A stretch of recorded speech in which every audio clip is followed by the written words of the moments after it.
Olá, meu nome é Igor Becker, eu sou aluno do Instituto de Economia aqui da UFRJ e há um ano eu comecei um projeto de agricultura orgânica e a minha família também é toda nessa esfera da agricultura familiar, então o professor Cury, sabendo disso, me convidou aqui para dar uma pequena contribuição no curso sobre agricultura familiar e desigualdade. Bom, os objetivos da aula são basicamente 4. Primeiro é caracterizar a agricultura familiar no Brasil, expor a relação histórica entre a agricultura e o Estado desde 1960, depois expor a desigualdade na agricultura e apresentar os programas governamentais dentro da agricultura familiar. Começar com a caracterização da agricultura familiar no Brasil. Existe uma lei caracterizando a agricultura familiar e ela tem basicamente 4 aspectos. Primeiro, a área tem que ter até 4 módulos fiscais. Bom, o que são os módulos fiscais? São medidas definidas pelo INCRA que variam de acordo com o município. Municípios, geralmente, como capitais de estado, têm um módulo fiscal bem menor do que município de fronteira. Por exemplo, o município de São Gabriel da Cachoeira, na fronteira lá com a Colômbia, ele tem um módulo fiscal de 110 hectares, enquanto o município de Recife tem um módulo fiscal de 5 hectares. Aqui nesse gráfico a gente pode ver aí a ordenação em ordem crescente dos módulos fiscais, o tamanho do módulo fiscal dentro do Brasil. Então ele começa aqui com os municípios menores aí na esquerda com 5 hectare e vai até 110 hectares lá no final. Mas a média é de 38 hectares, mediana de 30, moda de 20. Ou seja, o agricultor familiar, na média, aí, ele tem, no máximo, no Brasil, até os seus 150 hectares. Mas isso varia de acordo com a região, ou seja, não é uma... A delimitação da área de 4 módulos fiscais é quantitativa, mas varia de acordo com a região. Bom, o segundo aspecto, para ser um agricultor familiar, a mão de obra no estabelecimento tem que ser predominantemente familiar, ou seja, todas as pessoas que trabalham ali, ou pelo menos a maioria das pessoas que trabalham nesse ambiente, elas têm que estar dedicadas à atividade de agricultura ou agroindústria. O terceiro aspecto é que a renda tem que ser predominantemente proveniente do estabelecimento. Ou seja, a pessoa que está ali vivendo naquele estabelecimento, por mais que a área tenha até 4 módulos fiscais e que se trabalhe ali predominantemente a família, a renda dela, para ela ser considerada agricultura familiar, tem que sair ali daquele estabelecimento. Então, por exemplo, se o professor Cury tivesse um sítio em Belfort Roxo e plantasse algumas coisas só para o consumo próprio, ele não poderia ser enquadrado como agricultor familiar, porque a renda, provavelmente, aqui, que ele recebe como professor da UFRJ é superior à renda que ele consegue ter lá com a produção dele. E o quarto aspecto é a administração familiar, ou seja, não pode ser dentro de um grupo, uma grande empresa somente com funcionários ali fazendo a administração, a decisão de produção, a compra dos insumos, as decisões, né, esses aspectos aí da produção têm que partir da decisão familiar de produção. Então, existem aí 4 aspectos. Um é muito objetivo, que é a área até 4 módulos fiscais, mas os demais você não consegue ter um perfil médio sobre renda do agricultor familiar. Esse é um aspecto que a gente vai abordar mais adiante aí quando a gente tratar da desigualdade dentro da agricultura familiar. Bom, agora mais alguns dados sobre a agricultura familiar. Ela corresponde a 84,36% dos estabelecimentos e 24% do total da área, ou seja, ela tem muito mais estabelecimentos do que a área, ou seja, a agricultura não familiar tem menos estabelecimentos com uma área maior. A área média da agricultura familiar, segundo o Censo Agropecuário de 2006, é de 18 hectares, e ela correspondeu a a maior parte da mão de obra empregada na agricultura, que chega a 12,3 milhões de trabalhadores em 2006. O valor adicionado, né, a parcela que ela contribui ao PIB, foi de 1/3 do total da agricultura, ou seja, 2/3 da agricultura não familiar, e 54,5 bilhões em 2006. E segundo o Ministério do Desenvolvimento Agrário, que agora é uma secretaria especial, a produção de 70% dos alimentos consumidos pelo brasileiro provém da agricultura familiar. Mas existe um outro estudo sobre a participação da agricultura familiar nos alimentos, que diz que apenas 15% do valor da cesta do brasileiro provém da agricultura familiar. O restante dos itens é itens industrializados e importações. Então, e a agricultura, né, itens que vêm da agricultura não familiar. O consumo de 70% dos alimentos não corresponde a 70% da renda destinada ao consumo de alimentos. Agora vamos a um breve histórico aí das políticas públicas sobre agricultura. Em 1962, o Brasil teve uma crise de alimentos. E após o ingresso aí do regime militar, foi pensado que esse tipo de crise não poderia mais acontecer e eles precisavam de uma política pública específica para isso. Ou seja, segundo esse trabalho do Costa Delgado, o regime militar tinha 5 nortes para a agricultura, que com o aumento da produtividade, ele poderia liberar a mão de obra do campo para a indústria, naquele momento de industrialização que o Brasil vivia, né? Gerar oferta adequada de alimentos para a população urbana, suprir matérias-primas para as indústrias, elevar as exportações agrícolas para gerar divisa e intensificar a industrialização, basicamente conseguir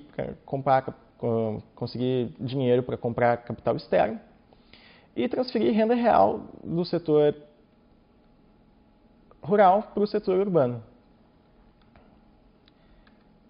E então foram criadas algumas instituições para seguir esses nortes. O Sistema de Crédito Rural foi criado em 1967, a Empresa Brasileira de Pesquisa Agropecuária, a Embrapa, criada em 1973, o Programa de Apoio à Atividade Agropecuária em 1974, a Empresa de Assistência Técnica e Extensão Rural, Emater, que dá... depois a gente vai falar um pouco mais sobre cada uma delas, mas ela dá assistência técnica ao produtor, em 1975.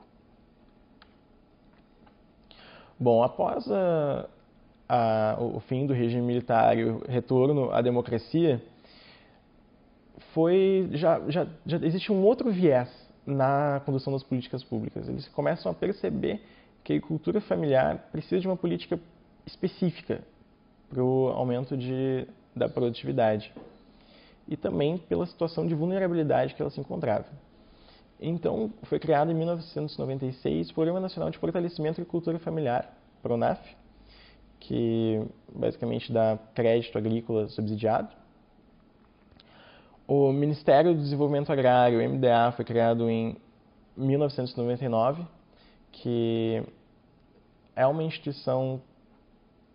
Pois, existe o Ministério da Agricultura e existe o Ministério do Desenvolvimento Agrário. Qual é a função disso? O Ministério do Desenvolvimento Agrário, ele é uma instituição que visa pegar a parte da agricultura familiar, enquanto o Ministério da Agricultura ele pega o agronegócio. Foi criado o PRONAT, Programa Nacional de Desenvolvimento Sustentável dos Territórios Rurais, e em 2003. Em 2003 também foi criado o Programa de Aquisição de Alimentos e foi criada a política assistencialista, o Programa Brasil Sem Miséria Rural, em 2011. Bom, agora vamos começar aí falando sobre a desigualdade na agricultura. Primeiro ponto, a desigualdade entre a agricultura familiar e a agricultura não familiar. Como pode ver nessa tabela, o número de estabelecimentos rurais de agricultura familiar é muito superior aos de estabelecimentos de agricultura não familiar. O pessoal ocupado também corresponde a 3/4, enquanto a agricultura familiar, 1/4. A área, o contrário, 1/4 da agricultura familiar, 3/4 da agricultura não familiar. O valor adicionado, como a gente vê aí, está 1/3, basicamente, para a agricultura familiar e 2/3 para a agricultura não familiar. Então a gente consegue ver diversos aspectos bem gritantes aí na diferença que a gente tem entre a agricultura familiar e a agricultura não familiar. O crédito direcionado, o crédito agrícola, 13% é para a agricultura familiar e 87% é para a agricultura não familiar, vai para o agronegócio. Então a gente consegue perceber aí que, além da desigualdade estar sendo feita, está em números já, o nosso panorama é desigual, o crédito direcionado que o governo vem dando, ele é maior, muitíssimo maior na agricultura não familiar do que na agricultura familiar. E essa desigualdade entre a agricultura familiar e o agronegócio, ela também é institucionalizada. Por exemplo, a gente tem 2 ministérios em Brasília, que é o Ministério do Desenvolvimento Agrário e o Ministério da Agricultura e Pecuária, como eu tinha falado anteriormente, e eles ficam historicamente competindo para conseguir recursos, para conseguir representação no Congresso. Então a gente vê aí, dentre as nossas instituições, existe a desigualdade. Também tem sobre os sindicatos, né? A FETRAF e a CONTAG contra o CNA. O CNA é o sindicato do agronegócio. E a FETRAF e a CONTAG são sindicatos da agricultura familiar. Então, mais uma desigualdade entre as instituições, uma competição entre as instituições, que também mostra a diferença de patamar que existe entre os tipos de agricultura. Bom, passando agora para uma coisa que não é muito percebida, que a agricultura familiar, dentro dela, é muito desigual. Como dá para ver nesse gráfico, dentre as regiões, existe muita diferença entre os grupos de agricultura familiar segundo a renda, e também tem um grupo especial que é os assentados, que são pessoas com uma vulnerabilidade muito alta, que ou não possuem terra ou foram realocadas em terra, como pessoas que perderam seu pedaço de chão com a construção de barragens. E depois nós temos aí a classificação por renda. Então, por exemplo, no Nordeste, acho que é por volta de 70% dos estabelecimentos tem uma renda do estabelecimento até R$3.000, enquanto o percentual aí chega a bem menos de 5% para os estabelecimentos que recebem até R$80.000 anuais. E ambos são considerados como agricultores familiares, mas a percepção que a gente consegue ter com esse gráfico é que, mesmo assim, eles são profundamente desiguais, mesmo considerados mesmo grupo agricultores familiares. A gente consegue ver também, segundo esse gráfico, que tem regiões menos desiguais. Por exemplo, a região sul tem um pouco mais de agricultores aí nas faixas de renda mais superiores, e a região centro-oeste também tem um pouco mais de equalidade entre as divisões por renda, mas em geral todas as regiões têm profundas diferenças entre as classificações de renda. Inclusive aqui na última coluna mais à direita, o compilado do Brasil, ele apresenta, dá para ver aí a compilação, uma desigualdade bem forte entre as classes. Aí vamos para um gráfico olhando aí de outra forma. A desigualdade, segundo os grupos de renda, dá para ver que tem regiões que, de novo, né, que tem regiões que são mais iguais que outras. Por exemplo, até R$3.000 se concentra mais no Nordeste, e as faixas de renda mais alta se concentram mais na região Sul, como a gente pode ver ali até R$45.000 anuais e até R$80.000 anuais. Então a desigualdade ela é dentro da agricultura familiar por região e também dentro da agricultura familiar como um todo, assim. Aqui é só uma forma um pouco mais fácil de observar. Esse gráfico vai, quanto mais reta entre o primeiro ponto dos assentados e o último ponto acima de 80 mil, menos desigual é.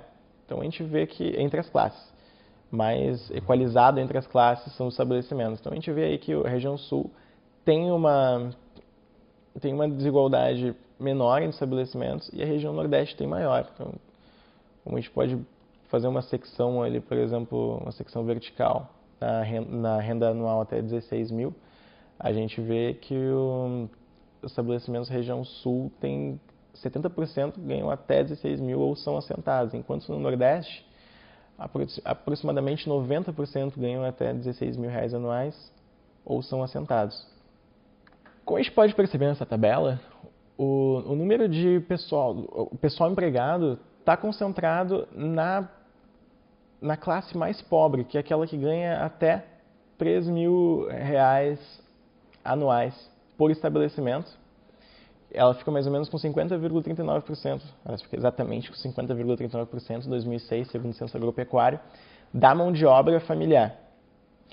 Outra coisa que a gente pode perceber nessa tabela é que o pessoal empregado por estabelecimento não varia muito conforme a classe por renda, ficando na média aí de 3,3 dentre as classes, e varia de 3,05 a 3,61. Então, é bem equalizado dentre as classes.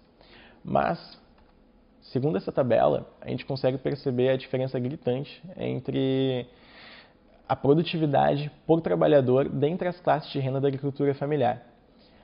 A gente vê aí que a classe que ganha até 3 mil reais tem um valor bruto adicionado por estabelecimento de R$ 455,42 anual por trabalhador.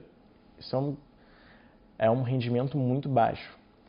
Outra coisa que vale a pena falar é que essa metodologia usada pelo IBGE considera o rebate de 30% da renda, ou seja, o que ele recebe pelos seus produtos é retirado 30%, que corresponde aí a uma média dos custos conforme a produção, né, o custo das sementes, custo de adubo, essas coisas na produção do trabalhador da agricultura familiar.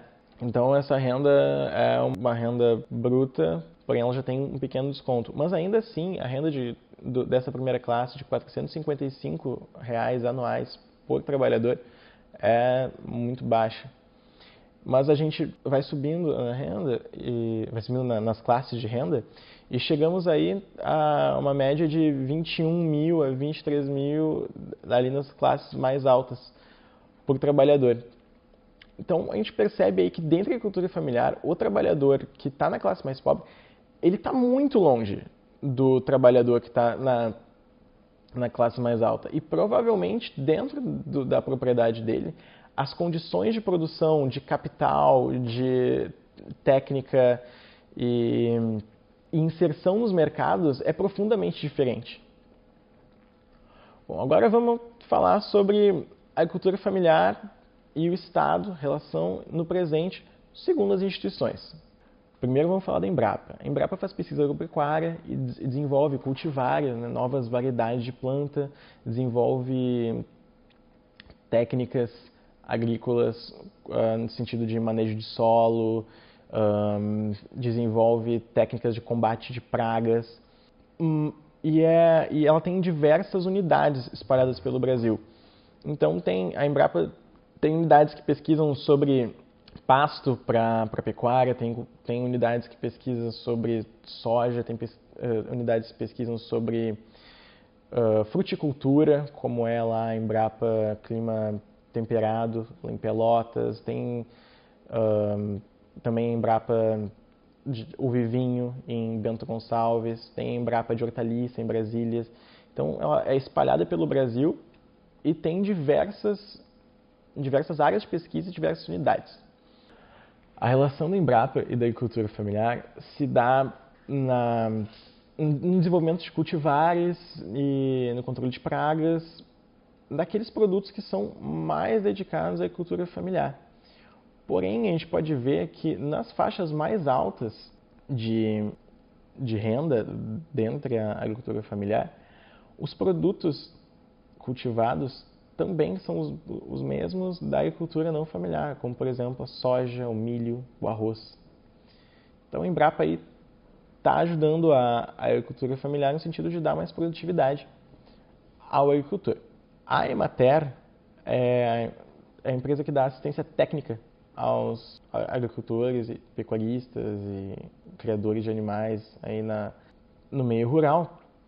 Ela é uma empresa, existe nos municípios, ou pelo menos na região, existe uma Emater, e as pessoas se dirigem à Emater, fazem a solicitação pedem uma visita técnica para caso tenha algum problema ou tenha algum projeto queiram discutir, e os técnicos da Emater vão até a propriedade da pessoa ou até mesmo fazer uma reunião dentro da sede da Emater e tentam resolver os problemas. A Emater também dá cursos sobre uma ampla gama de assuntos, vai desde hortas orgânicas até como lidar com uma motosserra. Ela está ali para assessorar o público agricultor rural no que precisa a respeito às técnicas empregadas aí dentro da propriedade. Bom, sobre a Embrapa e a Emater, elas focam na produtividade da agricultura familiar. A agricultura familiar, a gente vê que a gente tem uma faixa com uma produtividade muito alta e uma faixa com uma produtividade muito baixa. A questão da produtividade muito baixa, às vezes, não é só da inserção de tecnologia e técnicas. A dificuldade da produtividade pode ser em relação à extensão dos mercados, regiões muito pobres ou muito distantes de mercados para os produtos produzidos ou que possam ser produzidos naquela região. Por exemplo, no interior da Amazônia, dificilmente vai ser possível plantar hortaliças como negócio, porque a perecibilidade é muito alta e o transporte, além de não ter uma infraestrutura forte para equação, além de não ter uma infraestrutura forte para o escoamento da produção, os mercados próximos são realmente insuficientes para o modelo de negócio. E também tem a questão do capital. Por exemplo, a Embrapa, desenvolvendo cultivares aí que precisam de um kit tecnológico muito desenvolvido, por exemplo, a necessidade de pulverização a trator, a necessidade de plantio com plantadeira, provavelmente ela não vai entrar naqueles estabelecimentos mais pobres, que não têm essa quantidade de capital necessária para iniciar esse tipo de plantio. A Emater também, a Emater tem a função de auxiliar aí na produtividade, mas muitas vezes a técnica que eles querem levar para o agricultor não é possível chegar lá. Então, a Embrapa e a Emater são instituições que cumprem o seu papel como pesquisa e como auxiliadora técnica, mas sozinhas elas não conseguem mudar a desigualdade dentro da agricultura familiar. Bom, segundo aí o grupo que a gente vai falar sobre agricultura familiar e Estado presente, são os programas assistencialistas, o programa Bolsa Família e o programa Brasil Sem Miséria Rural. Eles atuam no sentido de dar uma renda mínima para as pessoas, para dar uma dignidade na vida e então conseguiam superar algumas barreiras, né, de primeira necessidade, como a fome, como ter uma roupa para vestir. e conseguir comprar material escolar, mas também são né, programas justamente somente assistencialistas. Provavelmente, depois de conseguir passar essa primeira oportunidade, o agricultor familiar que está naquelas rendas mais baixas, ele não vai conseguir, né, ter um desenvolvimento sustentável do seu negócio. Então, as políticas assistencialistas funcionam, mas não são suficientes para estar lá provendo aí uma diminuição da desigualdade. Inclusive, existem alguns estudos que sugerem que essa parcela da população que depende de políticas assistencialistas e também da aposentadoria rural acabem indo para o meio rural, visto que usualmente existe a oferta de emprego para mão de obra não qualificada com uma remuneração melhor do que aquela apresentada aí nas faixas de rendas mais baixas. Bom, um programa que ele já vem com um design melhor de política pública é o Programa de Aquisição de Alimentos. O Programa de Aquisição de Alimentos é feito através de uma destinação de recursos do governo federal para os municípios que farão a compra de alimentos prioritariamente de agricultores familiares daquele município para doar para pessoas em estado de vulnerabilidade. Isso é um design muito inteligente, porque ele junta a produção familiar com a fome. Então, ele consegue estar ali provendo no mesmo lugar o desenvolvimento da agricultura familiar, ou pelo menos financiando o ciclo de produção daquele produtor, e passando para pessoas em estado de vulnerabilidade.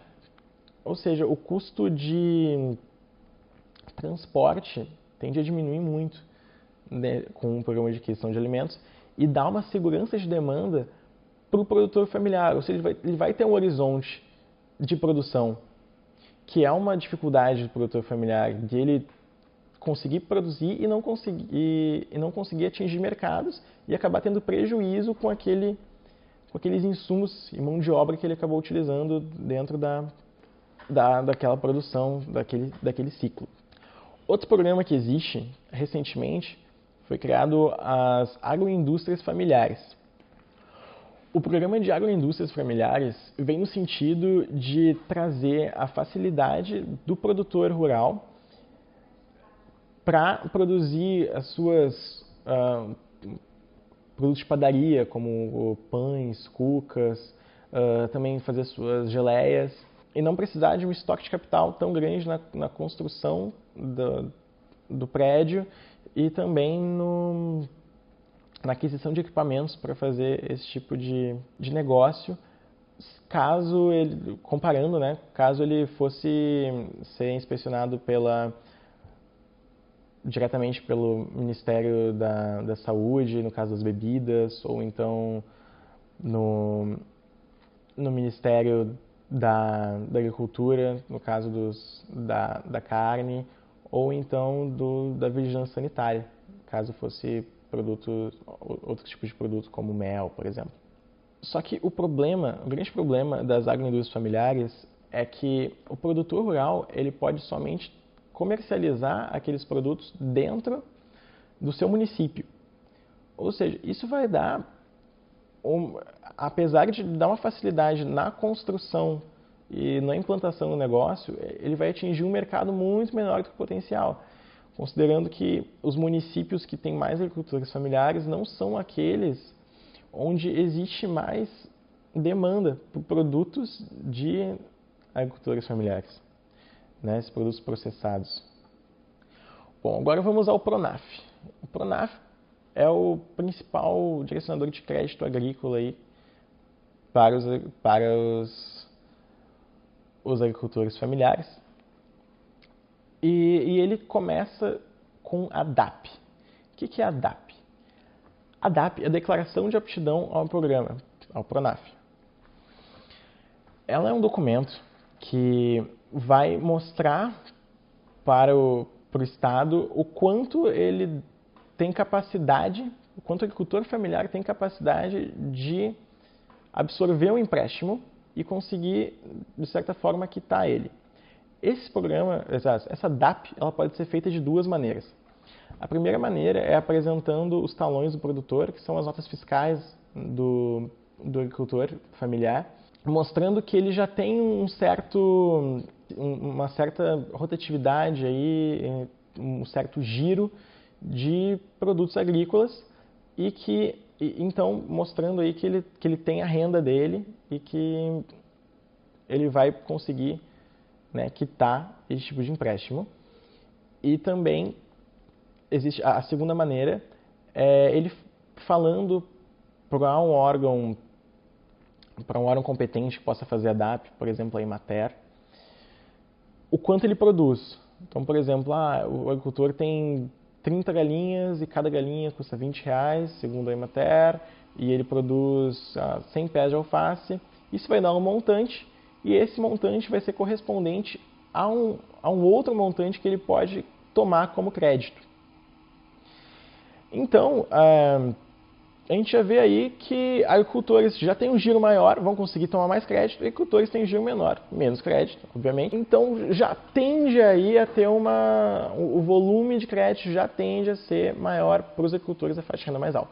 Então o Pronaf, ele também vai ter várias subdivisões, né? Foram feitas recentemente várias subdivisões no Pronaf para tentar direcionar o crédito para quem mais está precisando, para as pessoas em situação mais vulnerável.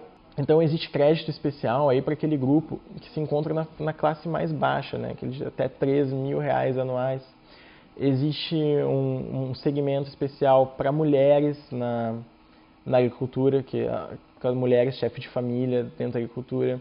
Existe um segmento especial também para agricultores orgânicos que começam aí com uma dificuldade para a desintoxicação das terras e para essa nova etapa de plantio. Então, o Pronaf ele tem aí também essas subdivisões e tem a questão da DAP. Foi feito um compilado de estudos sobre o desempenho do crédito agrícola fornecido pelo Pronaf e, dentre os estudos, 6 estudos apresentaram que houve uma melhora após a destinação do crédito agrícola para os produtores familiares. 5 estudos falaram que é inconclusivo se houve uma melhora ou não houve uma melhora, e somente um estudo falou que houve uma piora das condições de financiamento aí com as condições de financiamento do Pronaf, houve uma piora aí nas finanças da produção naquele estudo. Então a gente vê que os resultados do Pronaf eles não são tão claros sobre a efetividade da política.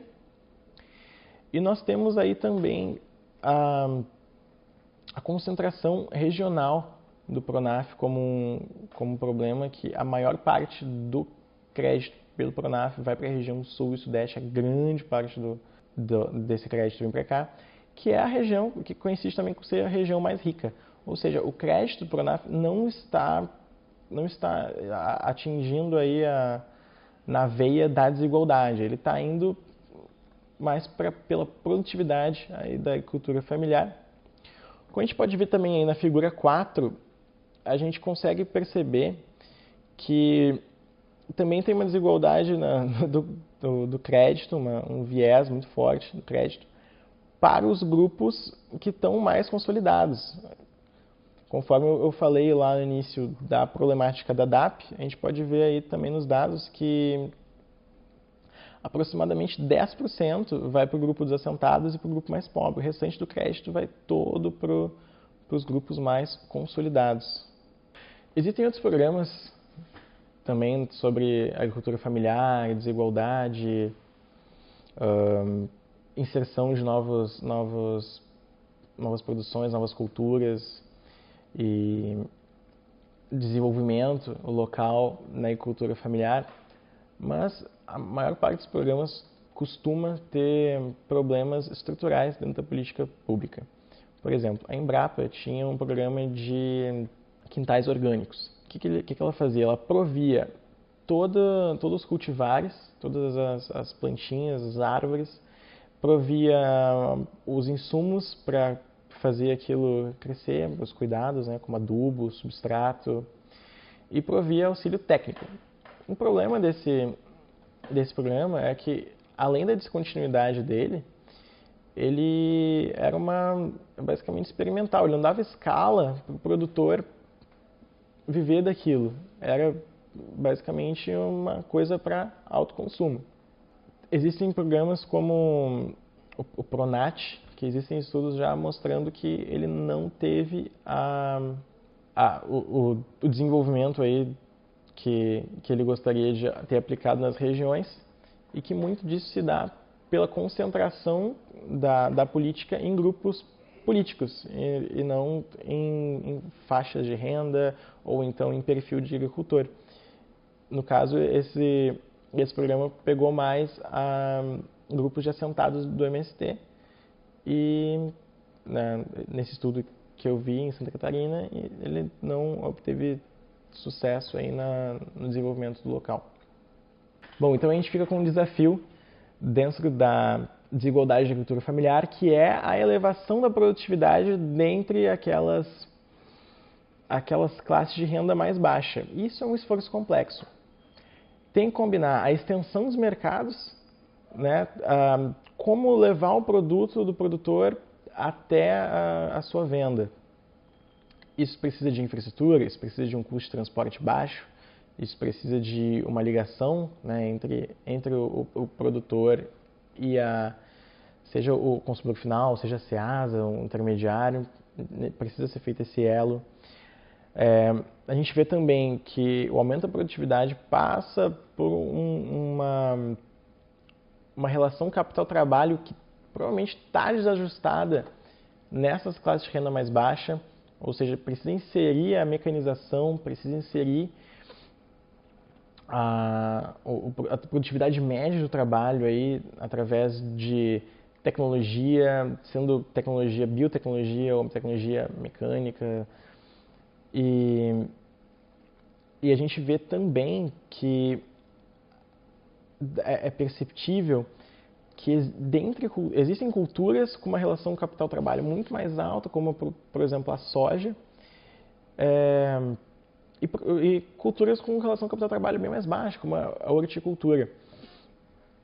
E existe uma adequação da propriedade, da localização, da propriedade, tanto localização geográfica no Brasil, né, conforme a latitude, mas também a localização relativamente a centros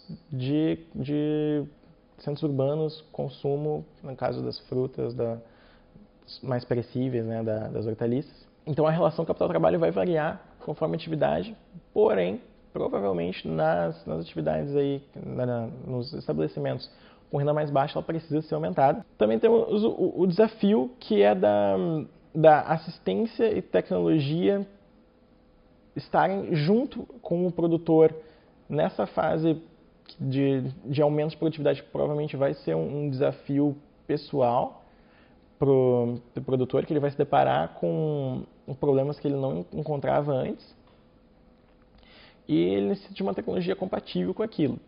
E o terceiro ponto, aqui nesse terceiro item, são os prazos. Os prazos na inserção aí de horticultura, eles são baixos. Você produz uma alface aí em torno de máximo 3 meses, a alface está pronta para venda. Ao contrário, por exemplo, da vinicultura. São 5 anos aí até ter uma média aí de produção ok nas cultivares de uvas. E também citros, são 5 anos, e existem cultivares ainda mais demorados.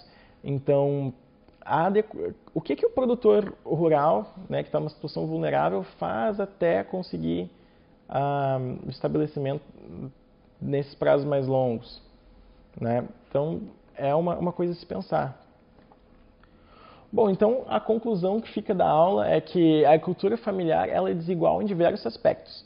Ela é desigual entre a agricultura familiar e o agronegócio. ela também é desigual dentro da agricultura familiar, né? Então a gente tem diversos grupos e também é desigual dentro da sua região e dentre as regiões. E a segunda conclusão que fica na aula é que o Estado foca nas suas políticas públicas muito mais na produtividade do que na desigualdade. O esforço do Estado vem sendo aí no crédito, e o crédito vem está indo mais para os mais produtivos, ou seja, os menos produtivos vai acabar perpetuando uma desigualdade. Também tem a questão da Embrapa. Embrapa, basicamente, produtividade. Ela pode aí estar auxiliando a mudança aí de classe social do indivíduo.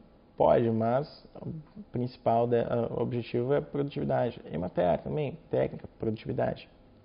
Bom, então é isso. O material utilizado aí na confecção da aula, os artigos, vão ser disponibilizados no curso. E até uma outra oportunidade.